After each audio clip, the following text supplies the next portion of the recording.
Hasula sig paning kamot oy, dili na ko. Diri ra jud siguro kutob ako makaya, kapoy na. Nadyo'y times nga sukdon tas mga problema. Suwayon tas mga hagit sa kinabuhi. Kanang malipayon man unta ta, makigatubang sa uban. Pero kung maginusara na ta, huot kayos dughan. Umabot sa point nga makaingon na lang ta. Sa kadaghan, anong ako pa man. Then magmukmuk sa kwarto nga ngit-ngit. Ug murabag wala na'y kahayag nga nakita ug masampit.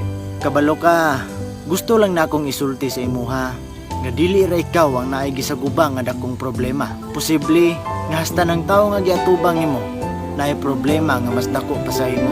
Ayaw i-down o gilugmok ang imong kaugalingon sa mga problema nga kabalo kong kaya nimo.